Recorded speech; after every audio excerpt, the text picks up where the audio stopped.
খুবই সহজ একটা ব্যবসা।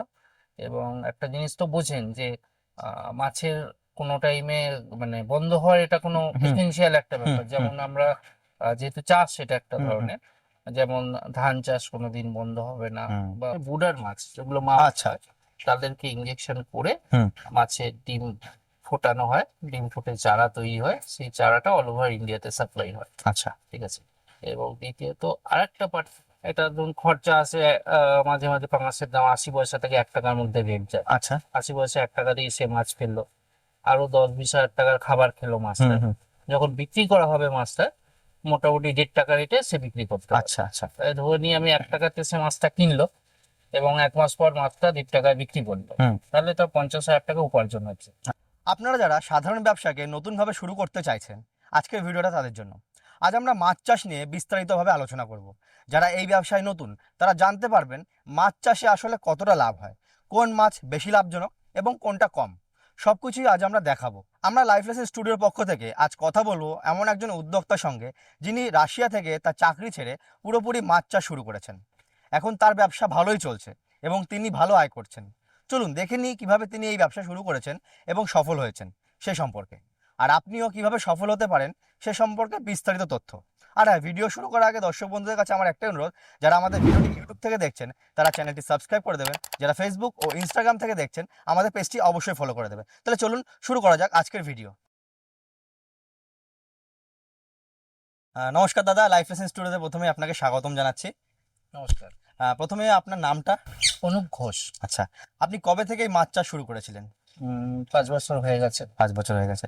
আচ্ছা, আমরা শুনেছি আপনি নাকি রাশিয়া থেকে ফিরে একটা চাকরি ছেড়ে আপনি ব্যবসা শুরু করেছিলেন, তো এই সিদ্ধান্তটা কেন? রাশিয়া থেকে ফেরাটা আমার কিছু পার্সোনাল কারণবশত, তো সেই কারণেই ব্যাক করেছিলাম ইন্ডিয়াতে। কিন্তু এখানে আসার পর এই মাছের সম্পর্কে নলেজ আমার ছিল। আর আপনারাও জানেন যে বিদেশ থেকে কাজ করে আসার পর আমাদের এই মুহূর্তে ওয়েস্ট বেঙ্গলের যে কন্ডিশন, চাকরি সেরকম ভাবে আপনার পোষাবে না। হুম হুম তো সেই কারণে ব্যবসার দিকে আমার ন্যাক ছিল হুম। এবং যার কারণে ব্যবসাটা শুরু করি, মাছের চারা। এবং শুরু করার পর দেখলাম যথেষ্ট একটা সুন্দর ব্যবসা, যেটা করে আমরা একটা মধ্যবিত্ত পরিবারের কর্মসংস্থানের পক্ষে খুব সুন্দর একটা আচ্ছা ব্যবসা। আচ্ছা আচ্ছা। এই যে মাছ চাষ, বর্তমান দিনে কোন মাছ চাষটা সবথেকে বেশি লাভজনক? দেখুন, বিভিন্ন ধরনের মাছ আছে এবং প্রত্যেকের, আমি যেটা মনে করি তার ভৌগোলিক পরিবেশটা অনুযায়ী মাছ চাষটা করাটা বেটার হয়। যার ছোট ধরনের পুকুর থাকে, হুম সে শিং, মাগুর, এইসব হাই ভ্যালু ফিশ যেগুলো করলো, হুম হুম। অল্প জায়গায় মাছ হবে, অল্প মাছ হলেও সেই মাছটা বাজারে অনেক দামে বিক্রি হবে, এটা একটা ব্যাপার থাকে। আচ্ছা। যার বহু বড় বড় জায়গা আছে, হুম ঠিক হুম আছে, তারা রুই, কাতলা, মৃগেল এই ধরনের মাছ করতে পারে। হুম হুম কারণ হুম বড় জায়গা থাকলে ওই মাছ খুব তাড়াতাড়ি বাড়বে, হুম হুম হুম হুম। খুব অল্প খাবার দিতে হবে এবং মাছটা তাড়াতাড়ি বড় হবে, তারা আচ্ছা সেই ধরনের মাছের ওপর যায়। আচ্ছা আচ্ছা। আর আমাদের এই নৈহাটিতে যে বিশেষ মার্কেট আছে, মাছের মার্কেট, মানে সবাই একটাই মাছ বোঝে, পাঙাশ। আস। কারণ এখান থেকে পাঙাশের চারা তৈরি হয় হুম হুম। এবং অল ওভার ইন্ডিয়াতে সাপ্লাই হয় সেটা। আচ্ছা মেনলি আমাদের যাচ্ছে আপনার বিহারে যাচ্ছে, অন্ধ্রপ্রদেশে যাচ্ছে, ঝাড়খণ্ডে যাচ্ছে, বিভিন্ন স্টেটে এখান থেকে পাঙাশ সাপ্লাই হয় এবং সেখানে মাছটা বড় হয়ে সেখানে বিক্রি হচ্ছে। আচ্ছা। দাদা, আপনি তাহলে কোন পদ্ধতিতে মাছ চাষ করছেন, ছোট ছোট পুকুরে নাকি বড় জায়গাতেই? দেখুন, আমার এখানে দু ধরনের ভাবে মাছ চাষটা করা হয়। আচ্ছা এক হচ্ছে বুডার মাছ যেগুলো মাছ আচ্ছা। হয়, তাদেরকে ইঞ্জেকশন করে হুম। মাছের ডিম ফোটানো হয়, ডিম ফুটে চারা তৈরি হয়, সেই চারাটা অল ওভার ইন্ডিয়াতে সাপ্লাই হয়। আচ্ছা। ঠিক আছে। এবং দ্বিতীয়ত আরেকটা পার্টে করা হয়, যেটা পুকুরে করা হয়, হুম সেটা পাঙাশ মাছের ধানিটা ফেলা হয় হুম। এবং সেই ধানিটাকে বড় করা হয়, বড় করে সেটা অন্ধ্রতে গাড়ি লোড দেওয়া হয়। আচ্ছা। মানে অন্ধ্র থেকে গাড়ি আসে, হুম সেই গাড়িগুলো হুম পুরো প্যাকড হয়ে হুম 100 কেজি 200 কেজি মাছ হুম চলে হুম যাচ্ছে হুম। বাইরে। আচ্ছা, এই মাছের ব্যবসা এটা তো আজ নতুন না, এটা অনেক বছর ধরে চলে আসছে। হুম। তো যারা নতুন এই ব্যবসায় আসতে চায় তাদের জন্য কি এই ব্যবসাটা কি ভালো হতে পারে? একদম কোনো সমস্যা নেই, শুরু করতেই পারে, যে আচ্ছা। কেউ শুরু করতে পারে। খুবই সহজ একটা ব্যবসা। এবং একটা জিনিস তো বোঝেন যে মাছের কোনো টাইমে মানে বন্ধ হওয়ার এটা কোনো হুম এসেনশিয়াল একটা হুম ব্যাপার। হুম যেমন আমরা যেহেতু চাষ সেটা একটা হুম হুম ধরনের, যেমন ধান চাষ কোনোদিন বন্ধ হবে না, হুম। বা অন্য যে কোনো রকম সবজি চাষ এটা কোনোদিন বন্ধ, দরকারি, মানুষ হ্যাঁ, কনজিউম করবে, প্রয়োজনীয়। সেরকম আমরা বাঙালিরা মাছ কনজিউম করবোই। হুম। তাই এটার কোনোদিন মানে মন্দা আসবে না। আচ্ছা আচ্ছা। আচ্ছা, যারা নতুন ব্যবসায়ী এই ব্যবসায় আসতে চায় তাদেরকে, তারা আপনি যদি বলেন যে তারা কিভাবে শুরু করতে পারে step by step. Step by step আমি যেটা বলবো, 10x10-এর যদি একটা আপনার জায়গা থাকে বাড়িতে, হুম। আমি সবসময় যে কাউকে ছোট পরিসর থেকে শুরু করতে বলি, আচ্ছা। যে আগে ছোট করুন, দেখুন, হুম। ঠিক আছে, যে আপনি করতে পারছেন নাকি। সব ব্যবসা সবার জন্য হয় না, হুম। তো সবসময় বলি ছোট পরিসরে একবার করে দেখুন আপনি করতে পারছেন নাকি। যদি ছোট পরিসরে করে সাকসেস হন, তারপর আপনি সেটাকে বাড়ান। তো ছোট পরিসরে করতে গেলে 10x10-এর একটা যদি ট্যাঙ্ক হওয়ার মতো জায়গা থাকে, হুম। হুম। সেখান থেকে আপনি মাছ উৎপাদন করতে পারেন। আচ্ছা। মাছের চারা ফেলে সেটাকে বড় আর করলে ছোট অবস্থায় কোন মাছ দিয়ে ব্যবসাটা শুরু করা ভালো? শিঙি বা মাগুর এই আচ্ছা ধরনের মাছটা করাটা ভালো, বা আচ্ছা কই, আচ্ছা ঠিক আছে, এই আচ্ছা। ধরনের মাছগুলো হুম। হুম। জিওল মাছ, ভালো মাছ, হুম। সহজে মরে না। হুম। হুম। হুম। আমি সেই মাছগুলোই করতে বলবো যেগুলো মরার চান্সেসটা হুম। কম। হুম। মরার হুম। চান্সেস কম হলে আপনার লস খাওয়ার চান্সেসটা কম। আচ্ছা। এই মাছগুলো ফেললেন, চারা বড় করলেন, হ্যাঁ হ্যাঁ। বাজারে বিক্রি করলেন, হুম। হুম। একটা ভালো রকম অর্থ আপনি উপার্জন করতে পারবেন। আচ্ছা দাদা, ধরুন যার কারোর নতুন হচ্ছে গিয়ে ব্যবসা আসতে চায়, কারোর এরকম 5 কাঠা পুকুর আছে, সে সেই 5 কাঠা পুকুরে মাছ চাষ শুরু করতে চায়, তাহলে তাকে প্রাথমিক অবস্থায় কতটা মাছ ছাড়তে হবে? মাছ চাষ যদি করতে চাই, আমরা যেটা করছি পাঙাশের, হুম। ঠিক আছে, ছোট পুকুর থাকলো, 5 কাঠার পুকুর বা 10 কাঠার হুম। পুকুর, হুম। ঠিক আছে, 1 লাখ মাছ আরামসে সে ফেলতে পারে, আচ্ছা। ঠিক আছে। এটা ধরুন খরচা আছে, মাঝে মাঝে পাঙাশের দাম 80 পয়সা থেকে 1 টাকার মধ্যে রেট যায়। আচ্ছা। 80 পয়সা 1 টাকা দিয়ে সে মাছ ফেললো, আরো 10-20 হাজার টাকার খাবার খেলো হুম। মাছটা। হুম। যখন বিক্রি করা হবে মাছটা, মোটামুটি 1.5 টাকা রেটে সে বিক্রি করতে পারে। আচ্ছা আচ্ছা। তাই ধরে নিয়ে আমি 1 টাকাতে সে মাছটা কিনলো, এবং 1 মাস পর মাছটা 1.5 টাকায় বিক্রি করলো, হুম। তাহলে তো 50,000 টাকা উপার্জন হচ্ছে। আচ্ছা। তার মধ্যে 15-20 হাজার টাকা ওনার খরচায় চলে যাচ্ছে, মাছের খাবার খাবে, হুম। হুম। হুম। Plus labour charge, electric charge. 20,000 টাকা যদি বাদ দিই, তাহলেও আমার 30,000 টাকা আয় থাকছে একটা পুকুর থেকে আচ্ছা পার মান্থ, আচ্ছা আচ্ছা। প্রতি মাসে। আচ্ছা। 5 কাঠা বা 10 কাঠা যদি হুম। পুকুর হুম। থাকে, হুম। হুম। সেই হিসাবে। হুম। আচ্ছা, এই 1 মাস পরে যে বিক্রি করা হচ্ছে, এটা কি চারা অবস্থায় বিক্রি করা হচ্ছে, তাই তো? এটা চারা অবস্থায়, হ্যাঁ মানে ধানি পোনা কেনা হচ্ছে, হ্যাঁ হ্যাঁ। যেটা ধরুন 1 ইঞ্চি সাইজ হবে, হুম। হুম। এবং একটু বড় মাছ বিক্রি করা হচ্ছে, হুম। যেটা 2 ইঞ্চি থেকে 2.5 ইঞ্চি সাইজ হবে হুম। হুম। হুম। মাছটা। আর কেউ যদি চায় সেটাকে বড় অবস্থায় একদম পরিপূর্ণ অবস্থায় বিক্রি করতে, হুম। সেটা করলে কি লাভ আছে? সেটা করলে দেখুন, পাঙাশ যে মাছটা, এক একটা মাছের এক এক জায়গায় ডিমান্ড থাকে। আচ্ছা। পাঙাশ যে মাছটা, এটা কিন্তু আমাদের ওয়েস্ট বেঙ্গলে একটু কম চলে, আমরা বাঙালিরা পাঙাশ মাছটা একটু কম খাই, হুম। হুম। হুম। এর জন্য এই মাছটা বেশিরভাগ এক্সপোর্ট করা হয়। হুম। হুম। এগুলো ইয়ের দিকে, আপনার বিহারের দিকে, ঝাড়খণ্ডের দিকে, এই দিকের মানুষরা, বা আপনার এই অন্ধ্রপ্রদেশের দিকে, এই দিকের মানুষরা বেশি খায়। আচ্ছা। তার জন্য এই মাছগুলো ওই দিকে গিয়ে বড় হয়, এবং হুম। ওইদিকে বেশি বিক্রি হয়। হুম। এদিকে ডিমান্ডটা কম বলে কম আছে। এদিকে কম পরিমাণ উৎপাদন করা হয়, হুম। হুম। বা বাজারে নিয়ে গেলে বিক্রি হতে চায় না। হুম। আচ্ছা। যে পরিমাণ আমরা রুই কাতলা মাছ এখানে এখানে যদি করা হয়, হ্যাঁ, হ্যাঁ। বড় করে বিক্রি হ্যাঁ করলে, হ্যাঁ হ্যাঁ। রুই কাতলা মাছ আপনি বড় করলে আড়তে গিয়ে বিক্রি হয়ে যাবে। আচ্ছা। কিন্তু পাঙাশ মাছ বড় করলে আড়তে বিক্রি হতে একটু সমস্যা হবে, সমস্যা। কারণ বাঙালিরা পাঙাশ মাছ একটু কম কম পছন্দ খায়। করে, কম খায়। আচ্ছা, আমাদের যে দর্শক বন্ধুরা আজকে ভিডিওটা দেখছে, তারা হয়তো এই পুকুর ব্যতীত অন্য কোনো পদ্ধতিতে মাছ চাষ করতে চায়, তার জন্য কি তাদের কোনো অন্য উপায় আছে মাছ চাষ করার? অবশ্যই আছে। যারা শহরে থাকে, হুম। বাড়িতে জায়গা খুব কম, হুম। হুম। ঠিক আছে, আমি ভিডিওর আগে তো বললাম যে 10 ফুট, প্রায় 10 ফুট জায়গা যদি আপনার কাছে হুম। থাকে, হুম। তাহলে আপনি খুব সহজেই কিন্তু একটা মাছ চাষ একটা শুরু করতে পারেন, আচ্ছা। একটা সাইড ইনকাম আপনার চালু হয়। আচ্ছা আচ্ছা। সেটা আপনার ছাদের ওপরেও 10 ফুট বাই 10 ফুট জায়গা হতে পারে, হ্যাঁ হ্যাঁ। বা বাড়ির নিচেও 10 ফুট বাই 10 ফুট জায়গা হতে পারে। আচ্ছা দশ আচ্ছা। ফুট বাই 10 ফুটটা ঘিরে বাউন্ডারি দিলে, হ্যাঁ হ্যাঁ হ্যাঁ। তার ভেতর এরকম প্লাস্টিকে করুন, হ্যাঁ। ঠিক আছে, বা তারপলিন দিয়ে করুন, হুম। জায়গাটা আপনি চারধার দিয়ে ঘিরে, হুম। একটা হাইটটা হলে ভালো হয়, 4 ফুট হাইট হলো, হুম। হুম। হুম। তার মধ্যে আপনি মাছের চারা ফেলে চারাটা বড় করতে পারেন, এবং সেটাতেও একটা ভালো উপার্জন। আচ্ছা মাসে 8 থেকে 10 হাজার টাকা মান্থলি আপনার ইনকাম স্টার্ট। আচ্ছা, সেই মাধ্যমটা কি? এই ট্যাঙ্ক যেটা করা হলো, আচ্ছা। ঠিক আছে, সেই ওটা- ট্যাঙ্কে দুটো ভাবেই হতে পারে। হুম। একটা হচ্ছে আপনি মাছের বুডার কিনলেন, আচ্ছা মা মাছ কিনলেন, আচ্ছা। সেটা ইঞ্জেকশন করা শিখে, হুম। ঠিক আছে, ইঞ্জেকশন করলেন, সেখান থেকে বাচ্চা বেরোলো, হুম। হুম। সেই বাচ্চাটা 1 ইঞ্চি 1.5 ইঞ্চি সাইজ করে সেটা বিক্রি করলে হুম। সেখান থেকেও আপনি অর্থ উপার্জন করতে পারেন। হুম। হুম। 10,000 বাচ্চা যদি বেরায়, আপনার 10,000 টাকা। যদি 20,000 বাচ্চা করতে পারেন, 20,000 টাকা। এইভাবে একরকম করতে পারেন, বা অন্যটা ওই চারাটা তৈরি করলেন, করে আপনি এই চারাটা না বেচে হুম। চারাটাকে একেবারে বড় করে দিলেন বাজারে। আচ্ছা। যেমন শিঙি মাছ আপনি বাজারে গেলে দেখবেন 800 টাকা 900 টাকা কেজি বিক্রি হচ্ছে। তো সেইভাবে আপনি মাছটাকে বড় করে সেই মাছটা বাজারজাত করতে যদি পারেন, তাহলে একটা ভালো আচ্ছা আর্থিক মুনাফা আপনি পাবেন। আচ্ছা আচ্ছা দুটো তরফেই করা যায়। আচ্ছা আচ্ছা। খুব কম জায়গার মধ্যে 10 ফুট, প্রায় 10 ফুট সবারই বাড়িতে হ্যাঁ, মোটামুটি জায়গা আছে। থাকে। হ্যাঁ হ্যাঁ। ঠিক আছে, এবার এটা আমি একটা ট্যাঙ্কের হিসাব বললাম।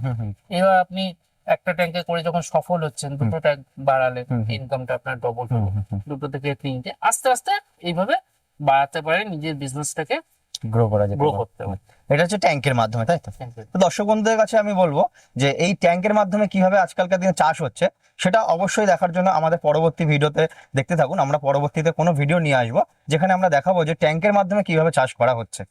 এই যে মাছের ব্রিডিং, এই মাছের ব্রিডিং করতে গেলে বিশেষ করে কোন বিষয়ের উপরে খেয়াল রাখা উচিত?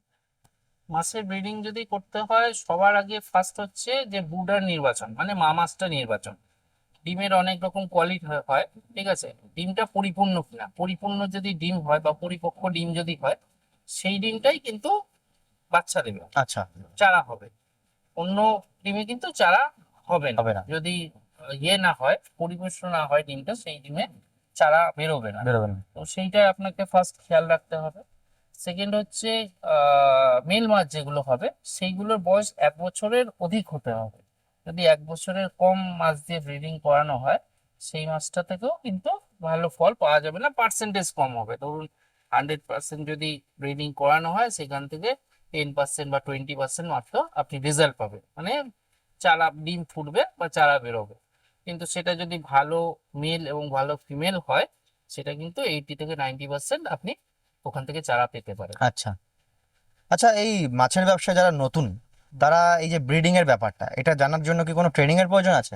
হ্যাঁ, আমার এখানে ট্রেনিং করানো হয়। ঠিক আছে, যারা এই বিষয়ে ইচ্ছুক হয় হুম আসে, বিভিন্ন জায়গা থেকে আসে, হুম। মেদিনীপুর থেকে আসে, দুর্গাপুর থেকে আচ্ছা আচ্ছা। আসে, এমনকি আসাম থেকেও এসছে, হুম শিলচর থেকে হুম এসছে, হুম হুম। বিভিন্ন জায়গা থেকে আসে, তারা শেখে। এবং তারা সেখানে গিয়ে নিজস্ব ট্যাঙ্ক তৈরি করে, যেটা বললাম 10 ফুট বাই 10 ফুট, কেউ ট্যাঙ্ক করেছে, কেউ এর থেকে বড় করেছে, হুম। বিভিন্ন রকম ট্যাঙ্ক তৈরি করে তারা চাষ করে চলেছে। আচ্ছা, এই যে ট্রেনিংটা নিতে গেলে এখানে আপনার ফিস কেমন আছে? আমি 6000 করে নিই। আচ্ছা, এই আপনার লোকেশনটা যদি একটু বলতেন। এটা নৈহাটি কুলিয়াগড় জায়গাটার নাম। আপনি যদি ট্রেন লাইনে আসেন, শিয়ালদা থেকে মেন লাইনের যে কোনো ট্রেন ধরে নৈহাটি স্টেশনে নামতে পারেন। সেখান থেকে টোটো বা অটোতে ধরে কুলিয়াগড় জায়গার নাম বললে একদম আমার ফার্মের সামনেই নামবেন। নাম্বার তো দেয়াই আছে হুম। ডিসক্রিপশনে, ওখানে লিখে কল করে নিলে আমি রিসিভ করে নেবো। বেশ। এই যে মাছের চাষ, এই মাছকে বৃদ্ধি করার জন্য তো মাছকে খাবার দাবার দেওয়া হয়, তো এই মাছের খাবার দাবার কিভাবে মেনটেন করা হয় বা কি কি খাবার দাবার দেওয়া হতে পারে? আচ্ছা, মাছের যে খাবার দেওয়ার যে ব্যাপারটা আছে বা এই ফার্ম যে মেনটেনের ব্যাপারটা আছে, পুরোটাই আহ ওনার দায়িত্বে থাকে। উনি এই ফার্মে থাকেন, মাছের খাবার দেওয়া থেকে শুরু, ওষুধ দেওয়া থেকে শুরু করে সবকিছু উনি ওনার দায়িত্বেই থাকেন। ঠিক আচ্ছা আছে, আচ্ছা। আমি বলবো জানাবো যে এই প্রশ্নের উত্তরটা উনি দিতে পারলে খুব ভালো হয়। বেশ বেশ বেশ। নমস্কার, আমার নাম অশোক মণ্ডল, সবাই ফকির মণ্ডল বলেই চেনে। আমি বিগত কয়েক বছর ধরে এই লাইনেই আছি। পুকুরে যেসব মাছ থাকে, বিভিন্ন রকমের মাছ থাকে, যেমন আমাদের ব্যানারের মধ্যে দেখানোই আছে, এইসব মাছগুলো আমাদের এখানে চাষ হয়। ছুঁচ করে ডিম থেকে বাচ্চা করা হয়, এবং কিভাবে বাচ্চাগুলোকে প্রতিপালন করতে হবে সেগুলো আমরা এখানেই করে থাকি। এইবারে আসছে খাবারের ব্যাপার। পুকুরে যদি 1 কুইন্টাল মাছ থাকে, তাহলে প্রতি কেজিতে 50 গ্রাম খাবার লাগে। 1 কিলো মাছে 50 গ্রাম খাবার লাগে। এইবারে আপনার পুকুরে কতটা মাছ আছে কিংবা আমার পুকুরে কতটা মাছ আছে, এই 50 গ্রাম হিসাবে আমরা খাবার ব্যবহার করতে পারি। আচ্ছা আচ্ছা দাদা, কোনো দর্শক বন্ধু আমাদের ব্যবসাটা শুরু করলো, মাছের ব্যবসা, তো তারা এই রুই কাতলা চিতল নিয়ে ব্যবসা শুরু করলো। তো ধরুন তারা সেই ব্যবসাটাকে, মাছগুলোকে বড় করে সেগুলো বাজারে বিক্রি করতে চায়, আড়তে বিক্রি করতে চায়। তা বর্তমান বাজারে কোন মাছের চাহিদা সব থেকে বেশি আছে? আহ দেখুন, রুই কাতলা চাহিদা সবসময় বেশি। আছে। আমার আমরা বাজারে গেলে, যে কেউ বাজার করতে যায়, আমি বা আপনি সবার আগে কিন্তু পছন্দ করি রুই হ্যাঁ কাতলা বা হ্যাঁ। তেলাপিয়া। হুম হুম হুম এগুলো সবার সময় ডিমান্ড বেশি। হুম হুম হুম। ঠিক আছে, কিন্তু আমরা বিজনেসটাকে যদি দেখতে চাই, আবার শিঙি মাগুর এইসব মাছগুলো কিন্তু দাম অনেক বেশি। রুই কাতলা যদি আপনার 200 টাকা 250 টাকা কেজি প্রতি যায়, হুম হুম শিঙি মাগুর কিন্তু সেখানে গিয়ে 600 টাকা 700 টাকা কেজি প্রতি বিক্রি হয়। হুম হুম হুম। তো আর্থিকভাবে দেখতে গেলে এই মাছ বা ছোট যেখানে জায়গা থাকবে, যাদের জায়গার উপর, আমি আগেই বললাম, হ্যাঁ হ্যাঁ। জায়গার উপর ব্যবসাটা হয়। হুম হুম যদি আপনার ছোট জায়গা থাকে, আমার ছোট জায়গায় কম মাছ হলো কিন্তু মাছটা অনেক বেশি দামে বিক্রি হবে, হুম হুম হুম সেটা শিঙি বা মাগুর। হুম হুম হুম কিন্তু আমার অনেক বড় জায়গা আছে, হুম। সেখানে আমি রুই কাতলা করলাম, সেটা অ্যাভেলেবেল বিক্রি হবে, মাছ বড় হলেই মানে আড়তে নিয়ে যাওয়ার আগে সেল হয়ে গেল, আচ্ছা আচ্ছা আচ্ছা। নিয়ে যেতে যতক্ষণ দেরি হুম। আড়তে রুই কাতলা। এই যে মাছ চাষ করা হচ্ছে পুকুরে, তো এক্ষেত্রে কি পুকুরের কি কি মেইনটেনেন্স দরকার হয়, মানে জলটা কেমন চেঞ্জ করতে হয়, জলে কি কি মানে চুন বা সার মেশাতে হয় কিনা, যদি একটু বলতেন। পুকুরটা অবশ্যই রেডি করতে হয়। আমরা প্রতিবার যেটা করি, মাছ ফেলার আগে পুকুরের চারধার সুন্দর করে পরিষ্কার করে যত আগাছা আছে সব কেটে ফেলে, বা ঘাস তেল আছে ঘাস তেল দিয়ে দিলে ঘাস জন্মালো না, হুম। এইভাবে পুরো পুকুরটা পরিষ্কার হবে। যত পুকুরে রোদটা ভালো পড়বে মাছের বৃদ্ধি তত ভালো হবে। বেশি হবে বা ভালো হবে। ঠিক আছে, পুকুরে কোনো যদি অবাঞ্ছিত মাছ এসে পড়ে, যেমন শোল ল্যাটা, হুম। এরা মাছের বাচ্চা প্রচুর পরিমাণ খেয়ে নেয়। আচ্ছা তো সেই সব অবাঞ্ছিত মাছগুলোকে মেডিসিন আছে, সেই সব মেডিসিন দিয়ে সেগুলোকে মেরে ফেলতে হয়। আচ্ছা। মেরে জাল করে সেটাকে তুলে নোংরাগুলোকে বাইরে ফেলে দেওয়া হুম হলো, হুম যাতে হুম পুকুর একদম হুম পরিষ্কার হুম হয়ে গেল। হুম হুম। তারপর জল রেডি করা হবে, পরিমিতভাবে চুন দেওয়া হবে জলে, যাতে জলের গুণাগুণ ভালো থাকে। হুম হুম। মোয়া খোল দেওয়া হয় যাতে জলের টেম্পার ভালো থাকে, জলের আচ্ছা টেম্পার ভালো হলে খুব তাড়াতাড়ি মাছের রোগ আসে না, আচ্ছা। সচরাচর রোগ হ্যাঁ আসেই না, হ্যাঁ হ্যাঁ হ্যাঁ। জলের টেম্পার ভালো হুম হুম। থাকবে।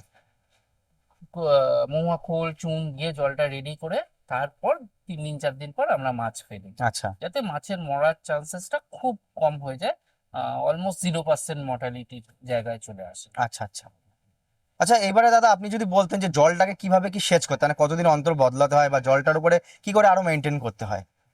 পাঙাশ চাষের জন্য এই জলসেচ করাটা যেটা বললেন, হুম। আমরা এটাকে খরা টানা বলি। আচ্ছা। ঠিক আছে, এটা খুব ইম্পর্টেন্ট, যেটা অনেকেই করে না হুম বা হুম পাঙাশ চাষের ক্ষেত্রে, হুম বা তারা জিনিসটা জানে না। হুম। খরা যদি না টানা হয় তাহলে কিন্তু পাঙাশের পুকুরে গ্যাস জন্মে যায় তলায়, আচ্ছা। মাটিতে তলায় অনবরত যখন প্রোটিন খাবার পরে, কিছু খাবার তো ওয়েস্ট হয়, হুম। সেই ওয়েস্ট খাবারগুলো তলায় গিয়ে আহ অ্যামিনিয়া বাড়াতে থাকে। আচ্ছা তো সেটা বাড়ানোর জন্য জলের তলায় একটা গ্যাস তৈরি হয়, যে গ্যাসটা মাছের পক্ষে ক্ষতিকারক। এর জন্য আমরা প্রত্যেকটা দিন খাবার দেওয়ার আগে হড়া টেনে দিই। হড়া টেনে দিলে গ্যাসটা রিলিজ হয়ে গেল, হুম হুম হুম। বেরিয়ে গেল, এবং তারপর মাছটাকে খাবার দেওয়া হয়। এতে মাছ খায় ভালো, এবং পুকুরে যত গ্যাস থাকবে না, মাছের বৃদ্ধি অটোমেটিক্যালি বেড়ে যাবে। বেড়ে যায়। আচ্ছা যে মাছ চাষ, এই মাছ চাষে মাছকে দিনে কতবার খেতে দিতে হয়। আছে পুকুরে দুবার দিলে ভালো, সেটা আচ্ছা সকালে একবার এবং আচ্ছা। বিকেলে একবার, সন্ধে হ্যাঁ। ওঠার আগে। আচ্ছা আর তৃতীয়ত আরেকটা বলে রাখি, এর মধ্যে এক একটা মাছ এক এক রকম ফিডিং করে। আচ্ছা পাঙাশ যেরকম হয় সকালেই ফিডিং করে, ওকে আচ্ছা। রাত্রে খাবার দিলে খাবে না, দিনে একবারই তাই তো। দিনে দুবার। দিনে দুবার আচ্ছা। তাই পাঙাশকে সকাল 9টার সময় আমরা একবার দিই, হুম। একবার দুপুর 3টের সময়। আচ্ছা। আবার শিঙিতে যদি যান আপনি, হুম। শিঙি হচ্ছে নাইট ফিডার, আচ্ছা ওরা রাত্রেই বেশি খায়, আচ্ছা আচ্ছা সকালে দিলে খাবে না।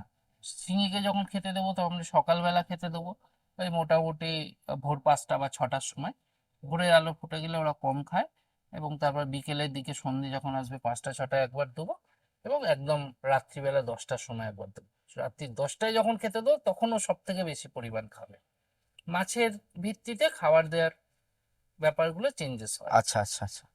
আচ্ছা এরকম কোনো ব্যাপার আছে কি, পাঙাশ বেশি খাবার খাচ্ছে বা শিঙি কম খাবার খাচ্ছে, কম বেশি আছে কি পরিমাণটা, রেশিওটা। একটু 19-20 আছে, আচ্ছা পাঙাশ একটু বেশি খায়, আচ্ছা। আর শিঙি মাছ একটু কম খায়, তুলনামূলক কম খায়। এবং তার জন্য বাড়েও কম। আচ্ছা। ঠিক আছে, শিঙি যদি 1 বছরে 200 গ্রাম সাইজ হয়, পাঙাশ কিন্তু 1 বছরে প্রায় 1 কিলো সাইজ হ্যাঁ হয়ে যায়। হ্যাঁ হ্যাঁ হ্যাঁ। হ্যাঁ তো ধন্যবাদ অনুপদা আপনাকে, আপনার এই বহুমূল্যবান সময় আমাদের দেওয়ার জন্য, আর মাছ চাষ সম্পর্কিত একটি বিশেষ ধারণা আমাদের দর্শক বন্ধুদের দেওয়ার জন্য।